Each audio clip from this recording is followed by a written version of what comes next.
நாம் அல்லாஹ்வுக்கு கட்டுப்படுறது இதுதான் ரூட்டு, இதுதான் தௌஹீது என்று விளங்குவது மாத்திரம் அல்ல வெற்றிக்கு. விளங்கி கொண்டவன் எல்லாமே வெற்றியாளனாகிவிட முடியாது. பல நேரங்களில் தோத்து போகிறவன் தான் மிக தெளிவாக விளங்கி வைத்திருக்கிறான் உண்மைகளை. கேட்டு பாருங்க.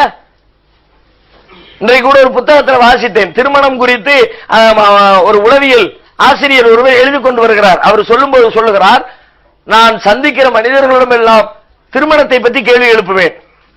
திருமணம் என்றால் என்ன, ஏன் செஞ்சீங்க, அதுல என்ன எதிர்பார்க்கிறீங்க, எப்படி இருக்கணும்னு ஆசைப்படுறீங்க என்று நான் திருமணத்தை பற்றி கேள்வி கேட்பேன். பெரும்பாலான மனிதர்களுக்கு அதை குறித்த எந்த சரியான பதிலையும் சொல்ல முடியாது. ஆளாருக்கு ஒரு பதில் சொல்லுவாங்க, எல்லாம் சந்தோஷமா இருக்குதான் பாய் அப்படின்னு சில பேர் சொல்லுவாங்க. புள்ள புட்டியை பெத்துக்கணும்ல அப்படிம்பாங்க சில பேர். நாளைக்கு படுக்கையில் விழுந்த காப்பாற்ற ஒருத்தர் வேணும்ல என்பார்கள் சில பேர். பல பேர் பல்வேறு விதமான பதில்களை சொல்லுவார்கள். ஆனால் யாரெல்லாம் திருமண வாழ்க்கையில் கசந்து, திருமண வாழ்க்கையில் சிக்கலை சந்தித்து, திருமணத்தை ஏன்டா இந்த பிள்ளைய கல்யாணம் முடிச்சோம், ஏன்டா இந்த மாப்பிள்ளைய கல்யாணம் முடிச்சோம் என்று குடும்பத்தில் பஞ்சாயத்தாகி விவாகரத்து சண்டை சச்சரவு என்று மாட்டிக்கொண்டிருக்கிறார்களோ அவர்களில் 90% பேர் திருமணம் குறித்து தெளிவான பார்வைகளை வைத்திருந்தார்கள். திருமணம்னா என்ன, ஏன் செய்யணும், எப்படி இருக்கணும் என்ன. ஆனால் அவருடைய திருமண வாழ்க்கை தோல்வியிலே முடிந்திருக்கிறது.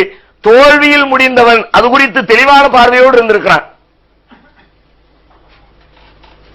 அதனால இப்ப நாம இதை புரிந்து கொண்டோம், சரியாக தெரிந்து வைத்திருக்கிறோம் என்ற காரணத்தினால் வெற்றி கிடைத்து விடும் என்று பொருள் இல்லை. அப்படின்னா தோற்று போனவங்களா அவங்க தோற்றிருக்க கூடாது, திருமண வாழ்க்கையில ஜெயிச்சிருக்கணும்.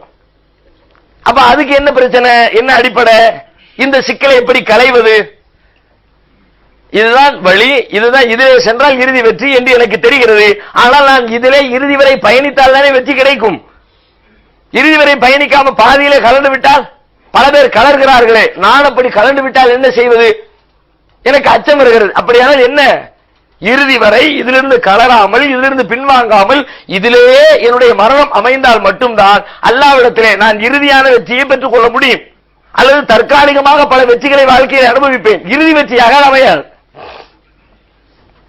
நபிகளார் கூட சொல்லுவாங்க, இன்னமல் அமாலு பில் ஹவாத்திம், அமல்கள் எல்லாம் இறுதி நிலையை கொண்டுதான் உங்களுக்கு நன்மைகளை பெற்று தரும். நீங்க செய்கிற அமல்களுக்கெல்லாம் அப்ப உடனே கூலி கிடைச்சிடாது. செஞ்சு செஞ்சு செஞ்சு செஞ்சு செஞ்சு சாவும் போது அதே மாதிரி செஞ்சீங்களா, அதே நிலையில இருந்தீங்களா, அப்ப எல்லாத்துக்கும் சேர்த்து கூலி. சாகும் போது தலைகீழா மாறிட்டீங்களா, எல்லாத்துக்கும் ஒண்ணுமில்லாம போயிடும். கடைசி நிலைதான் மிக முக்கியமாக கவனத்திலே கொள்ளப்படும். நாம கூட அப்படித்தானே பாக்குறோம். மனிதர்கள் கூட ஒரு மனுஷனை பத்தி எடை போடும் பொழுது இவ்வளவு 15 ஆண்டுகள் ஒருவனோடு பழகி இருப்போம், 15வது வருஷம் எப்படி பழகணும் அதை வச்சுதான் அவரை நாம எடை போடுவோம். 4 வருஷத்துக்கு முந்தி எப்படி இருந்தா அதெல்லாம் சும்மா மேலோட்டமா எடுத்துக்குவோம். அவனை பற்றிய முடிவு என்பது லாஸ்ட் செகண்ட்ல என்ன செஞ்சான். 50 வருடமாக நம்மிடத்தில் ஒருவர் பணியாற்றினார், 50வது ஆண்டு மிகப்பெரிய ஒரு பிராடுத்தனத்தை பண்ணிட்டார். 50 வருஷம் நல்ல உழைச்சார், நல்ல சம்பாதிச்சு கொடுத்தாரு, நேர்மையா நடந்தாரு. 50வது வருஷம் பெரிய பிராடு பண்ணி நமக்கு ஒரு பெரிய நஷ்டத்தை ஏற்படுத்திட்டாரு. இப்ப நாம என்ன செய்வோம், 50 வருஷம் உழைச்சானே என்று யாரும் பார்ப்பதில்லை, 50வது வருஷம் பிராடு பண்ணிட்டானே, பாவிப்பைய இவனை எவ்வளவு நம்பணும், ஏமாத்தி விட்டானே, அந்த ஏமாற்றுதல் தான் கண்ணுக்கு முன்னாடி தெரியுமே தவிர 25 ஆண்டு 30 ஆண்டு 40 ஆண்டு 45 ஆண்டு காலம் அவன் உழைத்த உழைப்புகளை நாம பரிசீலனைக்கு எடுத்துக்கொள்வதே கிடையாது. நாமே எடுத்துக்கல, அது மாதிரிதான் அல்லாஹ் எடுத்துக்க மாட்டான். கடைசியில எப்படி இருக்கிறான் அதைத்தான் இறைவன் தீர்மானிப்பான். அப்ப இறுதி வரை இதே நிலையில் நாம் செல்வோமா? பல பேர் ஏன் செல்ல முடியல, அதற்கான அது ஒரு புரிதல் சார்ந்த பிரச்சனை. என்ன புரிதல் பிரச்சனை? சாதாரணமாக இதிலே பயணிக்கிற பல பேர், இந்த பாதையை தேர்ந்தெடுக்கிற பல பேர் பல காரணங்களால தேர்ந்தெடுத்துறாங்க. இந்த பாதையில பயணம் பண்ணும் பொழுது நிறைய இடையூறுகள் வரும், நிறைய பிரச்சனைகள் வரும். எளிதாக இந்த பாதையில் நடந்து செல்லவே முடியாது. இறுதி வெற்றியை பெற்றுத் தருகிற ஏகத்துவ பாதையில் ஒரு மனிதன் தான் பயணிக்க வேண்டும் என்று விரும்பினால் எளிதான பயணமாக அது இருக்கவே இருக்காது, ரொம்ப பெரிய கஷ்டமான பயணம். அப்படிதான் குர்ஆனே சொல்கிறது, அம் ஹசிபத்தும் அன் ததுகுலுல் ஜன்னah, நீங்கள் சுவர்க்கத்திற்குள் நுழைந்து விடலாம் என்று எண்ணுகிறீர்களா? வலம்மா யஅதிக்கும் மஸலுல்லதீன கலவ் மின் கப்லிக்கும் மஸ்ஸத்துஹுமுல் பஸாஉ வல் ضراء வஸுல்ஸிலு ஹத்தா யகூலர் ரசூலு வல்லதீன ஆமனு மஅஹு மதா நஸ்ருல்லாஹ்.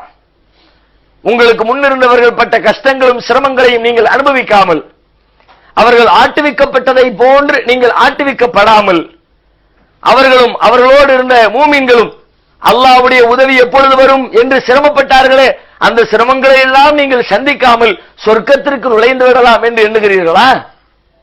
சொர்க்கம் தானே இறுதி வெற்றி. அந்த வெற்றிக்கு போகணும்னா இடையில ரொம்ப பெரிய பிரச்சனைகளை நீங்க சந்திச்சாகணும். சாதாரணமான பிரச்சனையா இருக்காது, ரொம்ப பெரிய கஷ்டங்களை நீங்கள் வாழ்க்கையில் அனுபவிக்க வேண்டிய சூழல் வரும். அதையெல்லாம் கடக்காமல் சொர்க்கத்துக்கு போக முடியாது, வெற்றி அடைய முடியாது. குர்ஆன்